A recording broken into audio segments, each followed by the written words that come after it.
ప్రారంభం. వరలక్ష్మి వ్రత కథా ప్రారంభం.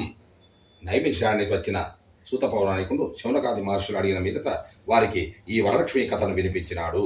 మునీశ్వరులారా, స్త్రీలకు సర్వ సౌభాగ్యములను కలిగించే వరలక్ష్మి వ్రతం అనే మహావ్రతాన్ని గురించి పూర్వం పరమేశ్వరుడు పార్వతీదేవికి చెప్పినాడు.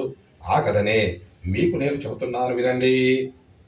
ధవళకాంతలతో మెరిసిపోయే వెండి కొండ మీద బంగారు సింహాసనం మీద కూర్చుని ఉన్న పరమేశ్వరుని దగ్గరకు పార్వతి వచ్చి నమస్కరించి, ఓ దేవదేవ, భూలోకంలో ఉండే స్త్రీలు ఏ వ్రతం చేస్తే సర్వ సౌభాగ్యాలు, పుత్ర పౌత్రాదులు, ధనకనక వస్తువులు, సకల ఐశ్వర్యాలు పొందగలుగుతారో అటువంటి వ్రతం ఏదైనా సెలవివ్వండి అని అడిగింది.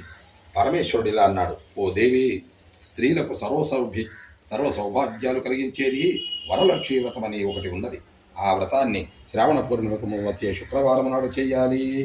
అనగానే పార్వతి, నాథ, ఆ వ్రతాన్ని ఎలా చేయాలి? దాని విధి విధానాలు ఎటువంటివి? ఏ దేవతను పూజించాలి? పూర్వం ఎవరైనా ఈ వ్రతం చేసి ఫలితాన్ని పొందినారా?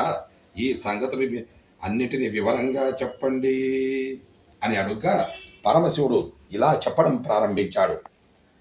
ఓ శైలరాజనందిని, పూర్వం మగధ దేశంలో కుండిన నగరం అని ఒక పట్టణం ఉన్నది. అది ధర్మాత్ములు, పుణ్యాత్ములు అయిన ప్రజలతో నిండి ఐశ్వర్యాలతో తులతూగుతూ ఉన్న పట్టణం అన్నమాట. ఆ నగరంలో ఒక బ్రాహ్మణ కుటుంబం ఉన్నది. ఆ ఇంటికి కోడలుగా వచ్చిన చారుమతి అనే యువతి చాలా ఉత్తమురాలు. ఆమె ప్రతిరోజు ఉదయాన్నే మేల్కొని ఇంటి పనులు చూసుకొని స్నానము చేసి భర్తను దైవంగా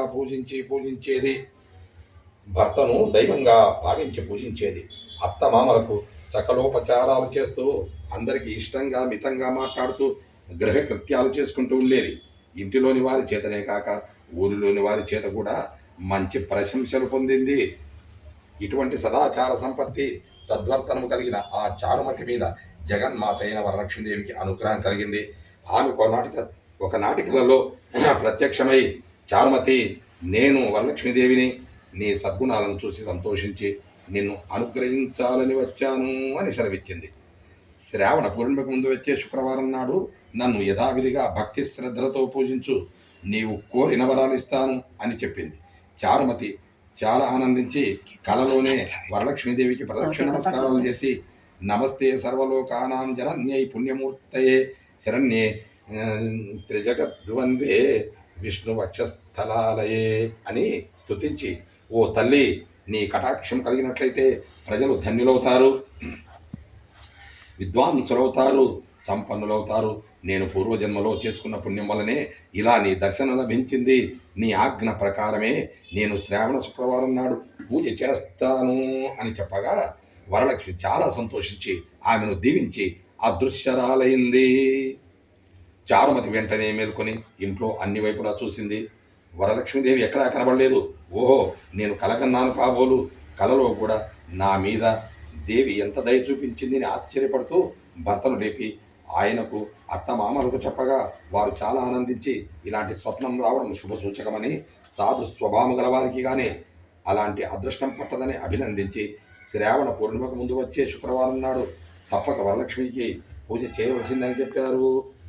చారుమతికి వచ్చిన స్వప్నం గురించి ఊరిలోని వారందరికీ తెలిసింది. స్త్రీలంతా శ్రావణ శుక్రవారం నాడు చారుమతితో కలిసి వరలక్ష్మి పూజ చేయాలనే ఉత్సాహంతో ఆ పండుగ రోజు కోసం ఎదురు చూస్తున్నారు.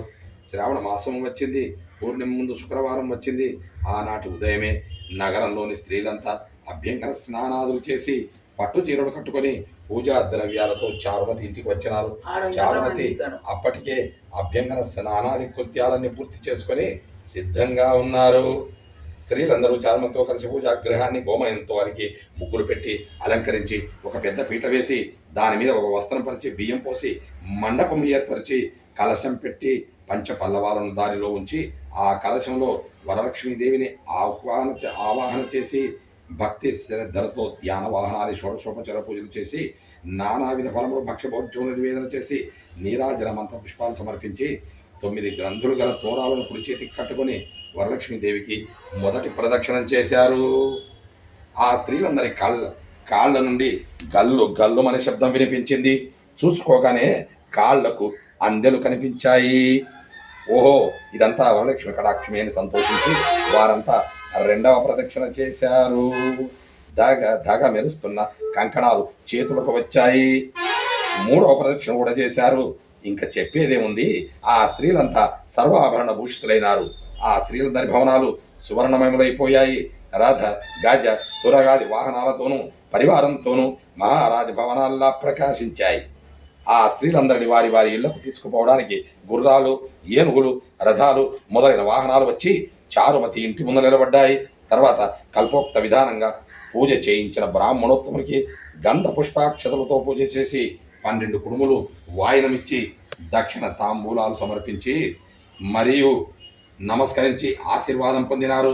వరలక్ష్మీదేవికి నివేదించిన పదార్థాలను బంధుమిత్రులతో కలిసి ఆరగించి తమ కోసం వచ్చిన వాహనాలకి తమ ఇళ్లకు పోతూ చారుమతీదేవి ఎంతటి భాగ్యవంతురాలు.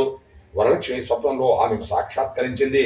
ఆమెతో పాటు పూజ చేసుకున్నందుకు మనము కూడా అదృష్టవంతులమైనాము. సజ్జన సహవాసం చేస్తే సకల శ్రేయస్సులు కలుగుతాయనడానికి ఇంతకంటే నిదర్శనం ఇంకేం కావాలి అని పొగిడారు. ఆ తర్వాత ప్రతి ఏటా ఈ శ్రావణ శుక్రవారం పూజ వారంతా చేస్తూ వచ్చారు. ఆ సాంప్రదాయమే తరతరాల నుండి సంక్రమించి ఈనాటి వరకు వచ్చింది. ఓ పార్వతి, ఉత్తమమైన వరలక్ష్మి వ్రతాన్ని అన్ని వర్ణాల వారు ఆచరించవచ్చు. ఆచరించిన వారికి ఈ వరలక్ష్మీదేవి సకల ఐశ్వర్యాలను ప్రసాదిస్తుంది. ఈ వరలక్ష్మి వ్రత కథను వినేవారు, చెప్పేవారికి కూడా ఆ జగన్మాత సర్వ వాంఛలను సిద్ధింపజేసి ఆయురారోగ్య భోగ భాగ్యవంతుల్ని చేసి అనుగ్రహిస్తుంది. ఈ వరలక్ష్మి వ్రత కథ సమాప్తం.